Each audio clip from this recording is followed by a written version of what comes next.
Good morning students.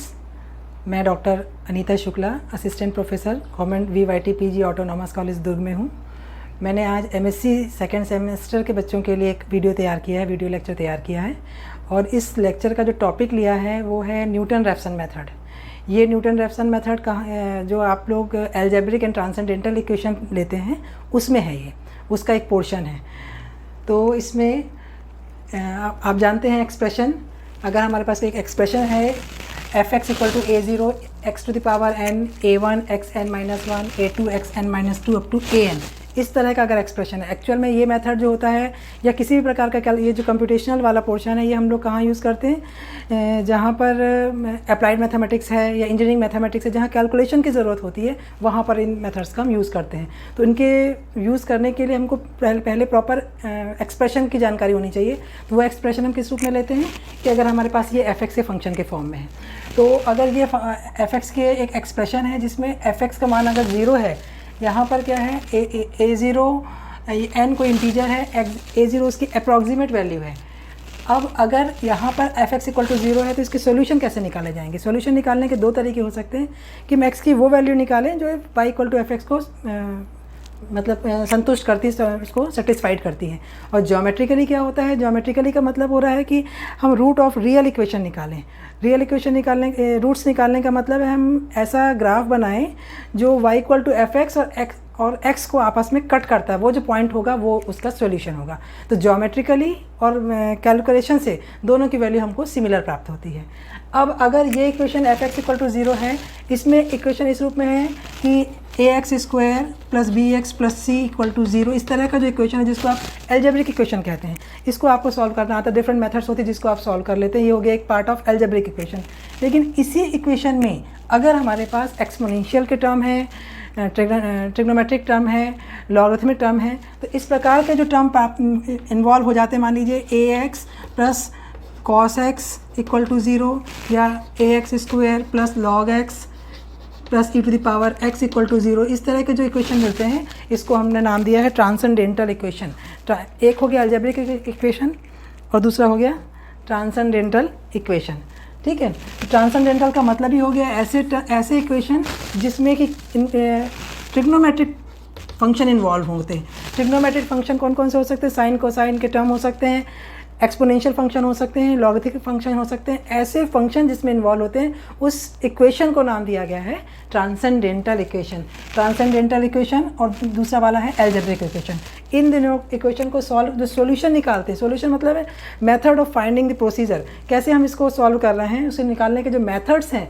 तो अगर इनके जो पावर्स हैं वो हायर पावर, अगर हमारे पास सिंपल है, क्वाड्रेटिक इक्वेशन है, बाई क्वाड्रेटिक इक्वेशन है, क्यूबिक इक्वेशन है, तो इनको तो आप सॉल्व कर सकते हैं। लेकिन ट्रांसेंडेंटल इक्वेशन अगर कोई है जिसमें कि हायर पावर है, ट्रांसेंडेंटल में अगर हायर पावर हो जाएंगी तो क्या होगा कि हमको कैलकुलेशन में मुश्किल जाएगी। ट्रांसेंडेंटल मतलब एक्सपोनेंशियल है, वो भी हायर पावर में आ गया तो हमको कैलकुलेशन में मुश्किल होती है। तो इसलिए कोई भी डायरेक्ट मेथड नहीं है, इसको कोई भी डायरेक्ट मेथड एग्जिस्ट ही नहीं करता है इनको सॉल्व करने के लिए। तो हर बार इसके लिए कोई अप्रॉक्सीमेट मेथड प्राप्त किए गए। इन अप्रॉक्सीमेट मेथड को ही एक अप्रॉक्सीमेट मेथड ही एक न्यूटन रैप्सन मेथड है। मतलब किसी भी प्रकार के ट्रांसेंडेंटल इक्वेशन को सॉल्व करने का डायरेक्ट मेथड अवेलेबल ही नहीं था, वो एग्जिस्ट ही नहीं करता है। तो उसको सॉल्यूशन निकालने के जो मेथड डेवलप किए गए वो अप्रॉक्सीमेट मेथड थे और Newton Raphson method is one of the approximate method. अब अगर हम न्यूटन रैप्सन मेथड पर आते हैं, अगर हमने एक इनिशियल वैल्यू रखी हुई है कि हमारे x0 कोई अप्रॉक्सीमेट वैल्यू है और x0 + h उसकी एग्जैक्ट वैल्यू है, h कोई भी स्मॉल नंबर है, तो f(x) जो कि f(x) = 0 है, हमने दो नंबर कंसीडर किए, एक x0 दूसरा h। x0 हमारा अप्रॉक्सीमेट वैल्यू है और h जो एक स्मॉल नंबर है, क्योंकि फंक्शन क्या है y = f(x) = 0, तो f(x0 + h = 0। ठीक है, अब इसको हम टेलर थ्योरम के थ्रू एक्सपेंड करें तो f(x0 + h = f(x0 + h f' of first derivative ले लें इसका हम f'(x0 + h f'(2) and so on up to n। ठीक है, अब इस तरह से हम सॉल्व करते हैं। अब यहाँ पर हमने कंडीशन लगाई कि h इज़ वेरी स्मॉल, अगर h बहुत छोटा स्मॉल है तो ऑटोमेटिक जितनी हायर पावर होंगे वो तो उसको हम नेगलेक्ट कर देंगे। जब उसको हम नेगलेक्ट कर देते हैं तो हमारे पास क्या बचता है, f ऑफ x0 प्लस, क्योंकि यहाँ पर जो पावर 2 वाले जितने हायर पावर होंगे उसको आपने हटा दिया, नेगलेक्ट कर दिया। फंक्शन बच गया f of x² plus H F dash of x0 equal to 0। यहाँ से हम सिंप्लीफाई करके h निकाल लें, h इक्वल टू आ गया minus of f of x0 divided by f dash of x0। अब अगर हमारे पास h की वैल्यू है, इसके बेसिस पर हम डिफरेंट अप्रॉक्सीमेशन निकाल सकते हैं। पहला अप्रॉक्सीमेशन निकालते हैं, फर्स्ट अप्रॉक्सीमेशन। कैसे? हमने सब्स्टिट्यूट किया n equal to 0। n equal to 0 करने पर ये पहला बन गया, क्योंकि ये x1 equal to x0 plus f x0 divided by f dash x0, क्योंकि हमने n की वैल्यू क्या रखी है, 0। तो यहाँ n की वैल्यू 0 रखने पर ये क्या हो गया है, क्योंकि x0 प्लस h के फॉर्म में था, तो पहला आ गया x1 equal to x0 plus f x0 divided by f dash x0।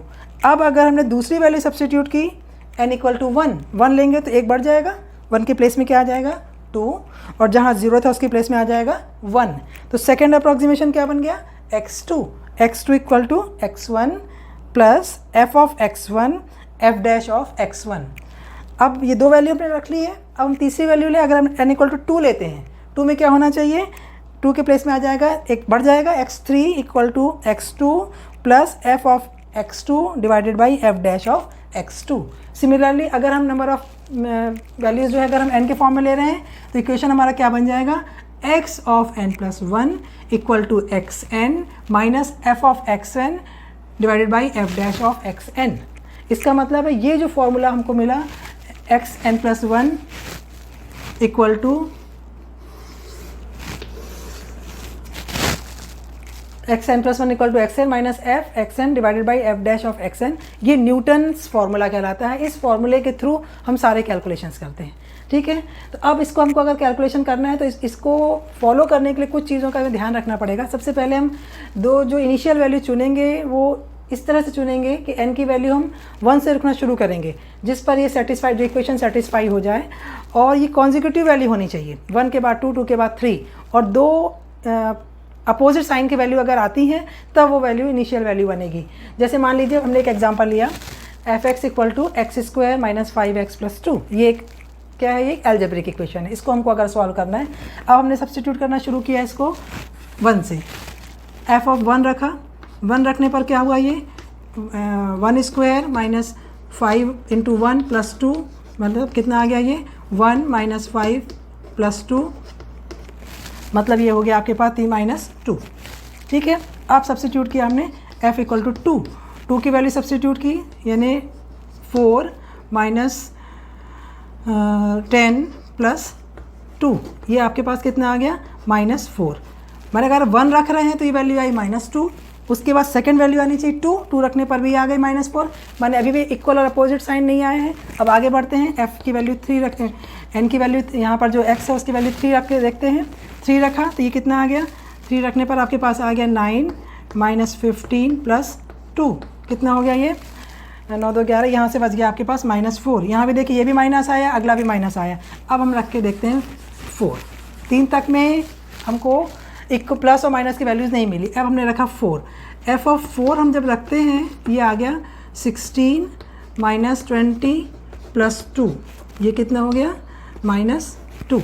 अब नेक्स्ट रखा 5 रखने पर आ गया 25 माइनस 25 और प्लस 2, इसका मतलब +2।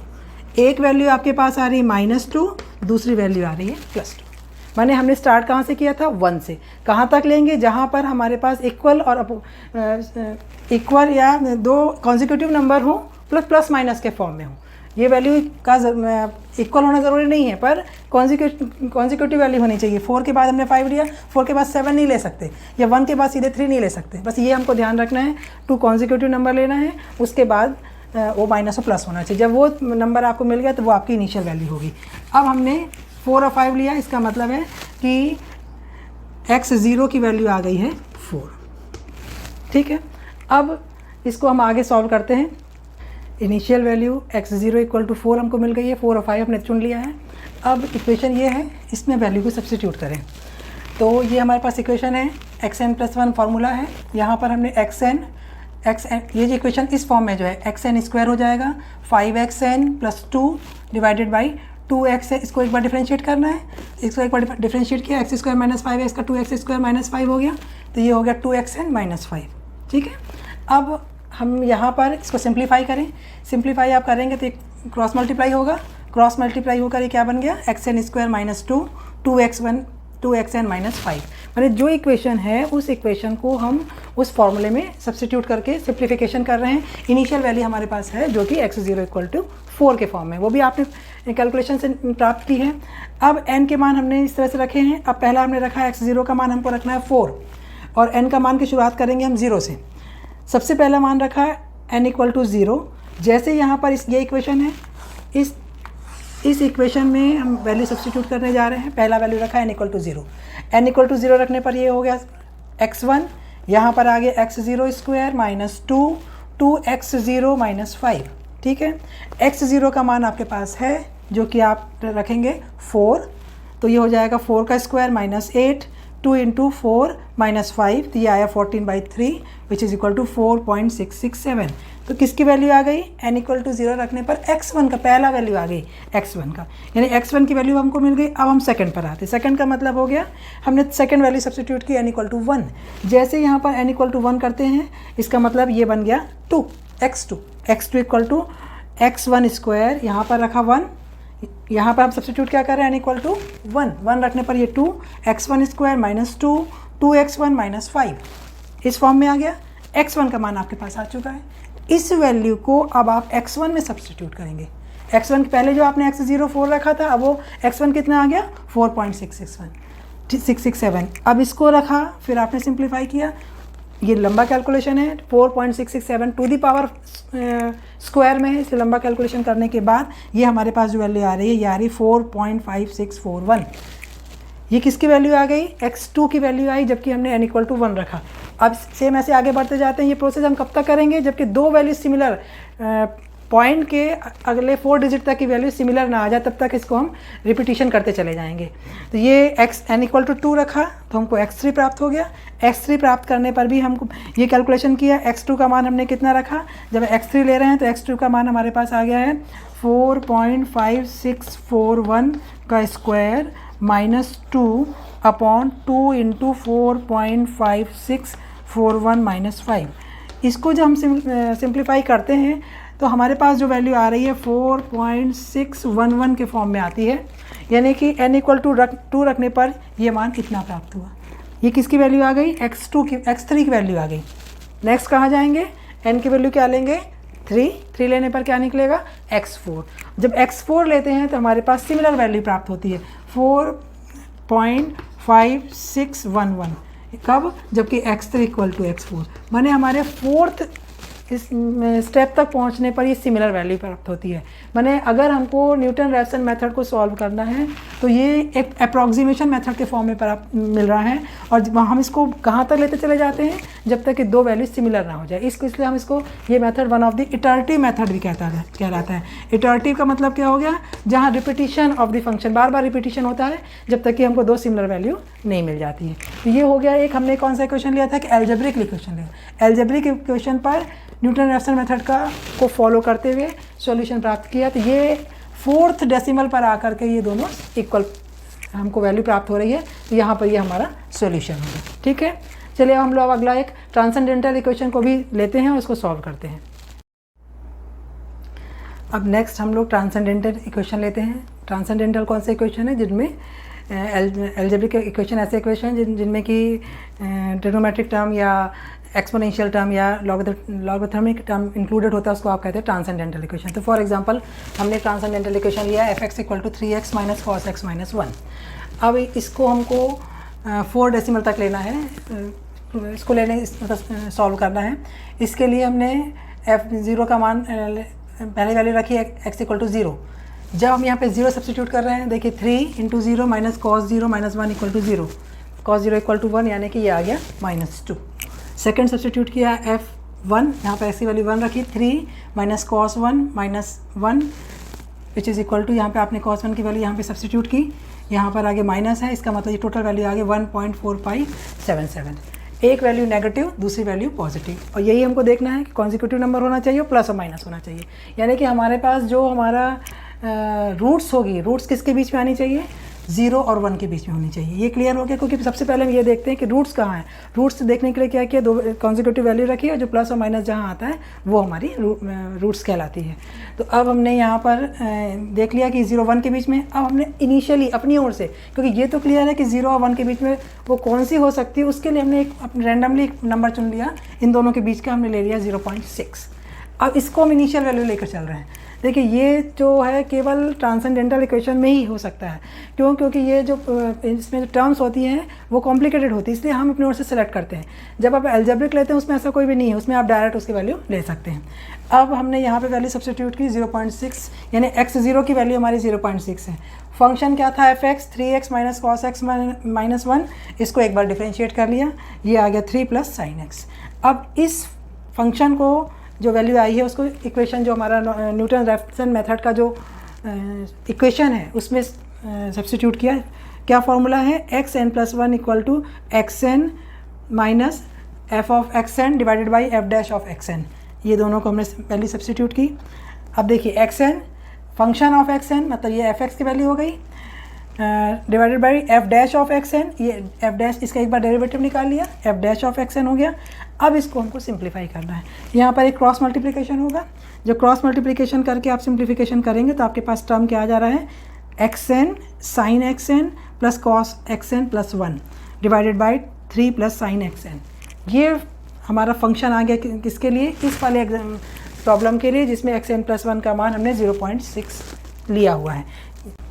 तो अब हम लोग इसमें n के वैल्यू रखना शुरू करते हैं। सबसे पहले हमने मान रखा n = 0।